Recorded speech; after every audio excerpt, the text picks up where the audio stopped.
Jadi sebelum saya masuk ke materi hari ini, saya mau tanya dulu, masih ingat kita mata kuliah kita pada pertemuan yang lalu? Masih ada yang ingat? Masih ada? Tidak ada, Bu. Oh, tidak ada. Baik, pada pertemuan yang lalu kita kan sudah membahas mengenai organ reproduksi laki-laki. Nah, untuk agar terjadi pembuahan kehamilan untuk mata kuliah insinyat ini kan kita mau pelajari tentang bagaimana kehamilan itu terjadi, persalinan sampai merawat bayi baru lahir sampai dengan usia 24 hari. Nah, sebelum kita masuk ke materi itu, kita kan pertama sudah harus tahu bagaimana organ reproduksi laki-laki. Nah, yang kemarin kita belajar kan? Nah, untuk mata kuliah hari ini kita akan bahas mengenai organ reproduksi perempuan. Tapi sebelum masuk di mata kuliah itu, kita simak dulu video berikut.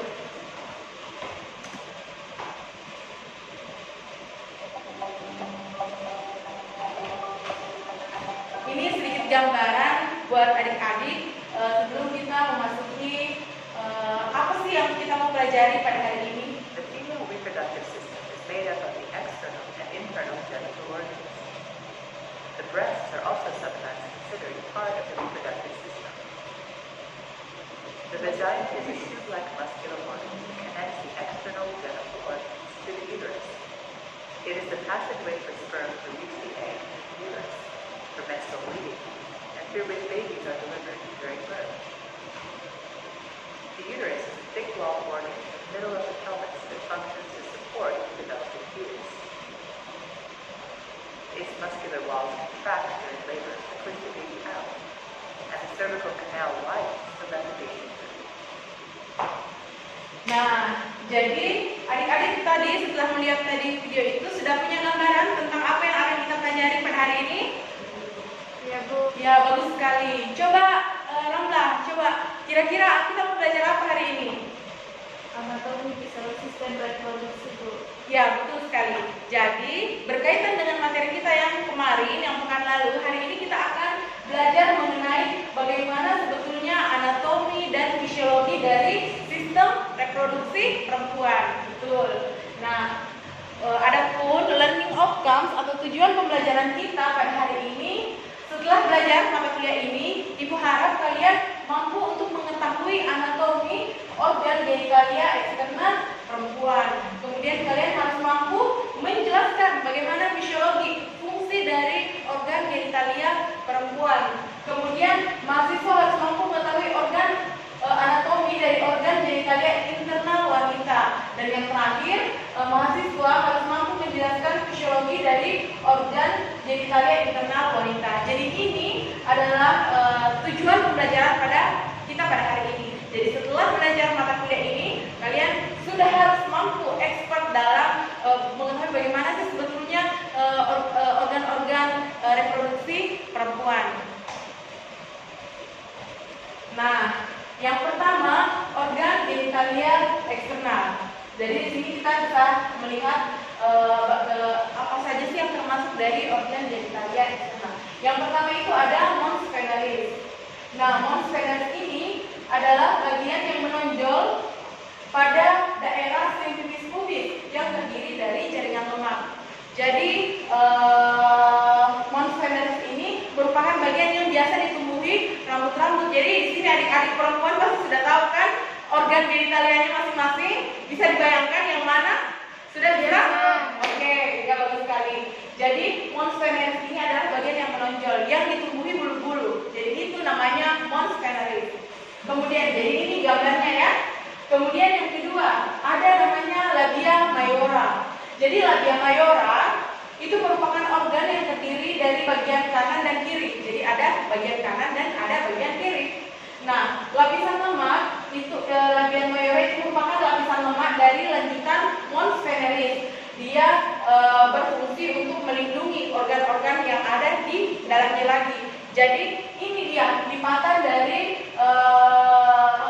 labia mayora. Jadi bibir berbentuk bibir di bagian organ genitalia perempuan itu namanya labia mayora. Paham sampai di sini? Paham. Ada yang mau ditanyakan? Oh coba, Rina mau bertanya apa? Oh ya, bagus sekali pertanyaan.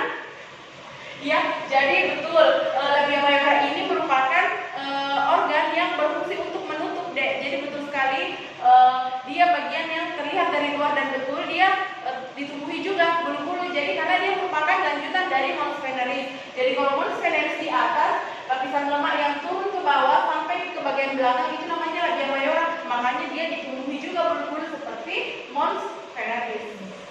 Kemudian kita lanjut. Nah, organ genitalia eksterna itu ada juga namanya labia minora. Jadi labia minora ini merupakan suatu lipatan tipis dari kulit sebelah dalam dari labia mayora. Jadi labia mayora di depan, lapisan dalam ada lagi, itu namanya labia minora. Nah, labia minora ini merupakan selaput yang bertemu di atas prepucium clitoridis dan di bawah klitoris. Jadi di atas sini ada klitoris. Nah, selaput ini di bagian dalam labia mayora itulah yang dikatakan dengan labia minora. Sejauh ini paham adik-adik? Paham, Bu. Oke, kita lanjut ya. Kemudian, nah ada lagi namanya klitoris. Ada yang tahu apa itu klitoris? Tidak ada? Baru pertama kali dengar? Jadi klitoris itu merupakan organ kecil yang terletak di atas labia minora. Jadi kalian lihat ini tadi apa? Labia mayora. Kemudian di bagian dalam ini namanya labia minora. Nah, kemudian di ujungnya ini yang berbentuk tonjolan itu yang namanya klitoris. Nah, klitoris itu merupakan organ kecil yang terletak di atas labia minora. Klitoris ini identik dengan penis pada pria. Jadi kalau si pria punya penis, nah perempuan itu dia ada klitoris. Kenapa dikatakan dia identik seperti penis? Karena ada yang tahu? Nah, karena di klitoris ini merupakan daerah yang sangat banyak pembuluh darah dan urat syaraf. Jadi ini merupakan salah satu titik yang sangat sensitif bagi perempuan dalam hal rangsangan seksual. Jadi kalian tahu sebelum orang melakukan hubungan seksual ini, kalau perempuan kan berbeda dengan laki-laki. Nah, kalau laki-laki dia mau berhubungan seksual, terangsang sedikit dia sudah bisa langsung melakukan. Beda dengan perempuan. Jadi perempuan itu kalau dia mau berhubungan seksual itu harus dirangsang dulu. Karena kalau dia tidak dirangsang, dia akan kesakitan. Pada saat perempuan menerima rangsangan, perempuan organ genitalnya perempuan itu akan menghasilkan semacam lendir atau pelumas. Nah, itu yang akan memudahkan pada saat terjadi coitus, terjadi intercourse. Jadi terjadi memasukkan alat kelamin laki-laki ke alat kelamin perempuan pada saat bersenggama itu tidak terasa sakit kalau ada cairan pelumas. Nah, salah satu bagian dari tubuh perempuan yang bisa diberikan stimulus atau rangsangan seksual ini adalah klitoris. Jadi kalian bayangkan saja dulu ya, karena belum menikah. Nanti akan kalian tahu sendiri kalau sudah menikah, tapi jangan coba-coba ya. Kemudian selanjutnya ada himen. Ada yang tahu itu himen? Pernah dengar yang namanya selaput darah? Nah, betul. Jadi selaput darah itu disebut juga dengan himen.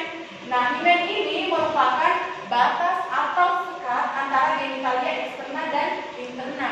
Jadi batasnya itu organ genitalia eksterna dan interna itu dibatasi oleh himen. Himen merupakan selaput yang menutupi introitus vagina. Jadi dia menutupi saluran lubang vagina itu ditutup oleh himen. Saya tanya dulu sebelum saya lanjut. Ada yang pernah mendengar identiknya selaput darah dengan keperawanan? Iya kan? Nah, pada masyarakat umum itu mereka masih mengidentikan bagaimana orang yang melakukan hubungan seksual pada malam hari, pada pertama kali itu akan mengeluarkan darah. Nah, darah itu didapat dari himen. Tapi yang perlu kita perbaiki sekarang adalah mindset, stigma. Jadi orang bilang kalau tidak berdarah berarti tidak perawan. Pernah dengar kan? Yes. Nah, itu yang harus kita ubah. Karena kenapa? Kalian di sini bisa melihat model-model dari himen. Jadi perempuan itu punya gambar bentuk himen atau selaput darah itu berbeda-beda.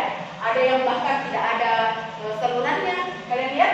Tidak ada. Ada yang kecil sekali lubangnya, ada yang besar, ada yang berbentuk ini bintik-bintik, ada yang berbentuk memanjang, bahkan ada yang tidak ada sama sekali. Jadi kita tidak bisa identikan selaput darah dengan keperawanan, karena memang ada perempuan yang terlahir dia tidak ada himennya. Jadi kalau dia walaupun dia melakukan hubungan seksual pada pertama kali juga tidak berdarah, paham? Kemudian bisa juga himen ini rusak, rusak karena trauma fisik. Misalnya dia pernah kecelakaan, misalnya waktu anak-anak ini atau remaja dia naik sepeda terus terjatuh, kena bagian organ genitalianya, itu kan bisa berdarah, dan itu berarti bisa saja himennya yang robek, tapi bukan karena dia berhubungan seksual, tapi karena trauma fisik. Nah itu bisa. Jadi mulai sekarang setelah kuliah ini nanti kalian harus berubah mindset, jangan mengaitkan selaput darah dengan keperawanan. Tapi kalau di luar negeri banyak juga yang mereka sebetulnya sudah robek, dia punya selaput darah, dia jahit kembali di dokter supaya dia mendapatkan sensasi seperti berdarah pada hubungan seksual pertama kali. Itu sebagai tambahan informasi bagi kalian, ada loh yang seperti itu. Tapi kita tidak bisa judge seseorang keperawanan atau tidaknya dengan ada atau tidaknya himen ini, berdarah atau tidaknya, karena perempuan itu dia berbeda-beda, ada yang punya, ada yang tidak punya, atau ada yang pernah rusak pada saat dia pernah terjadi kecelakaan atau trauma fisik. Ada yang mau ditanyakan sejauh ini? Tidak ada? Kalau tidak ada kita lanjut ya. Nah kemudian ini ada organ genitalia internal. Tadi kan ada organ genitalia eksternal. Nah selanjutnya ada lagi nih organ genitalia internal. Nah organ genitalia internal itu ada beberapa. Yang pertama itu vagina. Tahu kan vagina? Selalu dengar kan? Iya, semua punya? Harus punya dong. Jadi vagina merupakan suatu organ yang dia merupakan saluran. Dia mempunyai lipatan-lipatan atau rugae yang memungkinkan yang vagina itu bisa memanjang ataupun memendek.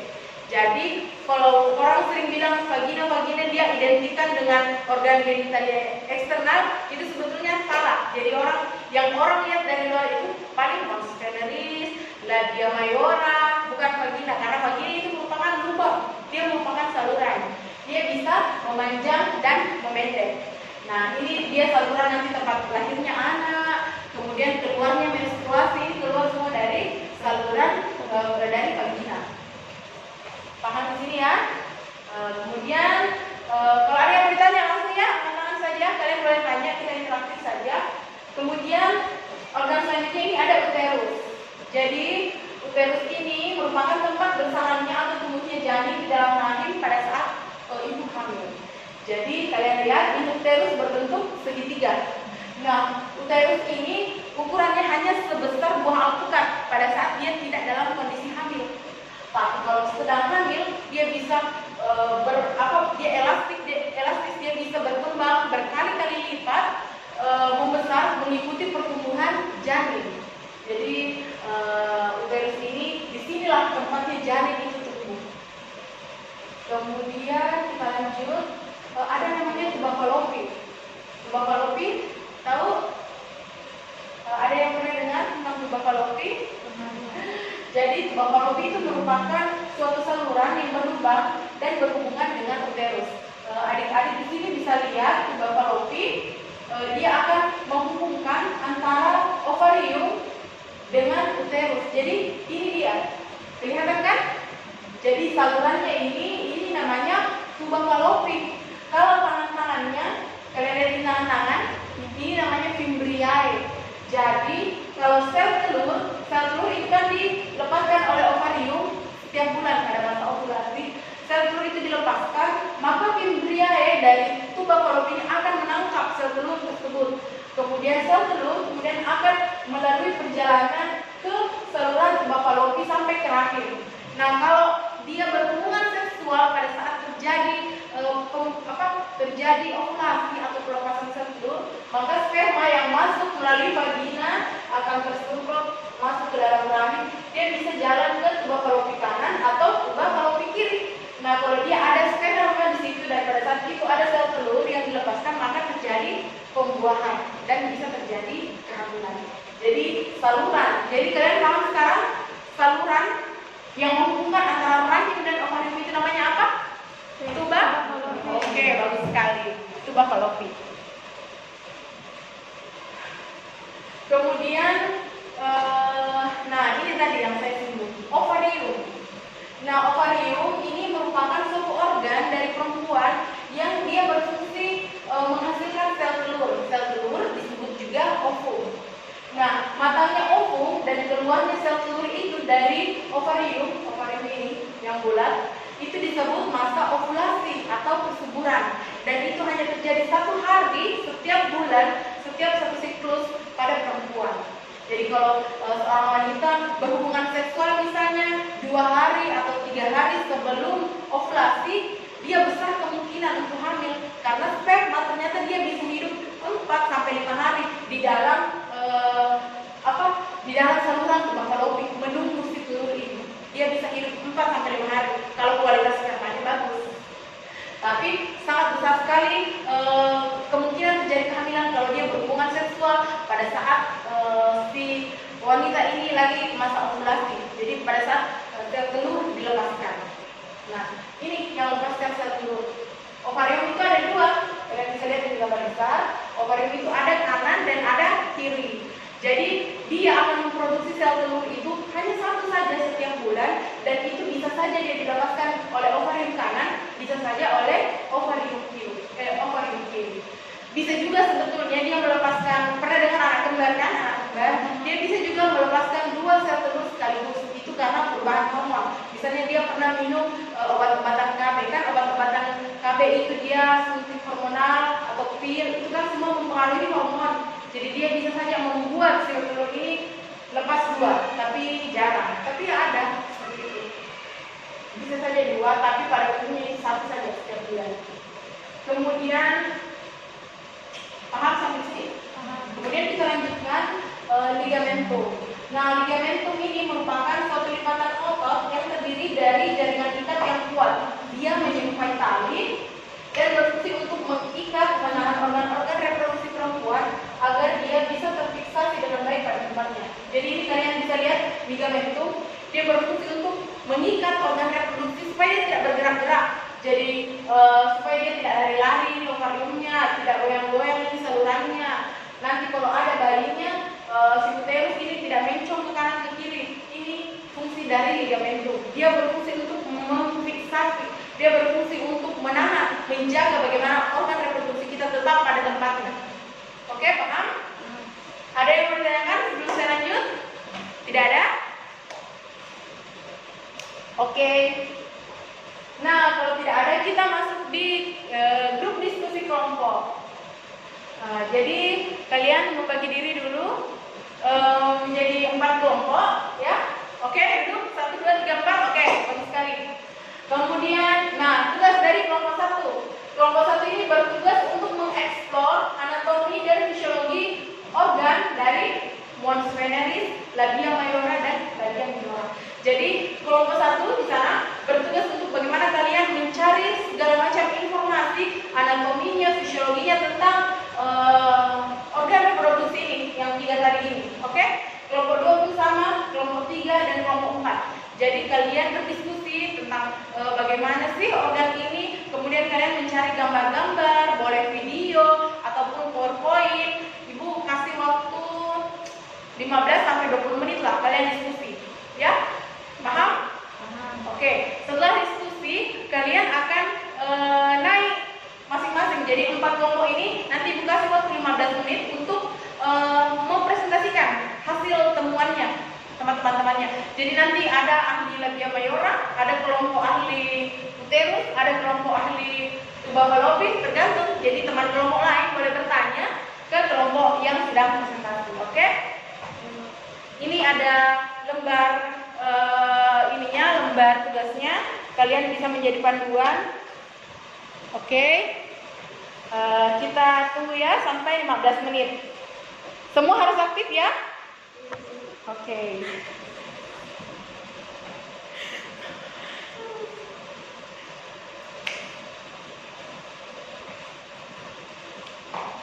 Oke. Nah, alhamdulillah ya sudah kita diskusi. Nah, bagus sekali teman-teman dari kelompok 1, kelompok 2, dan kelompok 3, 4 ini mempresentasikan. Ibu sangat mengapresiasi kalian. Jadi lebih dalam kalian bahas mengenai organ-organ ini. Jadi setelah keluar nanti dari sini kalian sudah expert semua ya tentang organ reproduksi dari perempuan. Oke, masih ada yang mau ditanyakan berhubungan tadi dengan diskusi? Tidak ada? Aman? Paham semua? Oke, kalau begitu sebelum ibu menyimpulkan, kita bisa lihat video ini. Proses produksi telur. Nah, Mari kita ini lihat beberapa organ rangkuman reproduksi dari wanita semua atau alat kelamin. materi topik Ini pada hari adalah ini. uterus atau rahim. Tuba fallopi, Kelihatan kan? Uterus, ovarium atau induk telur, tuba fallopi, vagina atau mulut rahim. ovarium. Mari kita perbesar ovarium untuk melihat perkembangan telur. Kita bisa melihat dalam ovarium di sebelah kiri. Gambar berwarna ungu adalah sel telur yang sedang berkembang. Nah, itu sel telur atau Semenjak telurnya. dilahirkan, seluruh sel telur yang dimiliki wanita tersimpan di dalam ovarium dalam keadaan tak berkembang. Sebulan sekali, perintah hormonal dari otak memerintahkan ovarium untuk memproduksi folikel, di mana folikel yang dominan akan melepaskan sel telur dewasa untuk pembuahan. Nah, ini Lihat dari folikel yang ovarium berkembang dalam akan ovarium. melepaskan sel telur yang Folikel matang. adalah kumpulan sel yang mengelilingi telur dan menyuburkannya. Tuba fallopi. Pada masa ini, Ditangkap oleh selaput bakteri. rongga rahim menebal untuk persiapan pertumbuhan sel telur yang telah dibuat. Nah, pada saat kalian masuk tubuh, maka rahim itu akan menyebar. Tadi seperti yang dibahas oleh kelompok saya kan, yang ada di dalam lisan, bagian dalamnya dia akan menebal akan memberi umpan balik ke kelenjar di otak. sebagai persiapan dari kehamilan. Jadi pada saat dia mau hamil nanti, si uterus ini dia akan menebal, dia sebagai persiapan di mana janin nanti ini kalau dia terjadi pembuahan dia akan menempel di situ, tertanam di situ. Oke?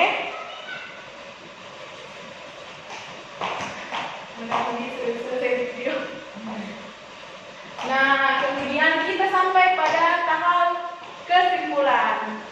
Jadi, ayo coba siapa yang bisa menyimpulkan yang pertama. Jadi ini kuis sekaligus kesimpulan kita. Nah, organ reproduksi wanita itu terbagi atas 2. Jadi terbagi atas 2. Apa itu? Organ eksternal dan Internal. ya, bagus sekali. Eksternal dan internal. Nah, apa saja organ yang termasuk organ reproduksi internal itu apa saja? Yang pertama apa? Mons inventaris, Labia majora. ya, labia majora, minora dan Klitoris. dan himen. Oke, bagus sekali, bagus sekali. Kemudian yang termasuk dari organ reproduksi internal itu apa? Uterus. Uterus. Vagina. Uterus itu tempat apa? Tempat berkembangnya Janin. Oke. Kemudian organ yang berfungsi untuk menangkap sel telur itu salurannya apa? Jantung. Tuba fallopi. Dia punya tangan-tangan namanya apa? Fimbriae. Oke, bagus sekali. Kemudian yang bertugas untuk memproduksi sel telur itu apa? Organ apa? Oke, ovarium. Kemudian yang berfungsi untuk memfiksasi organ-organ kita supaya dia tetap berada pada tempatnya itu fungsi dari organ ya, baik sekali, ligamentum. Jadi alhamdulillah bagus sekali, diskusi hari ini sangat aktif dan kita bisa tahu banyak sekali mengenai organ-organ reproduksi perempuan yang sudah dibahas tadi oleh kelompok 1, kelompok 2, 3 dan 4. Ibu apresiasi sekali. Kita sampai pada tahap kesimpulan dan alhamdulillah paham semua di sini kan? Paham. Ya, oke, baik sekali. Kalau begitu saya tutup mata kuliah hari ini dengan ucapan alhamdulillahirabbil alamin. Kita akan bertemu pada pertemuan selanjutnya insya Allah di waktu dan jam yang sama. Kemudian kalau ada lebih dan kurang mohon dimaafkan. Wallahul muwaffiq ila aqwamit thoriq. Assalamualaikum warahmatullahi wabarakatuh. Oke.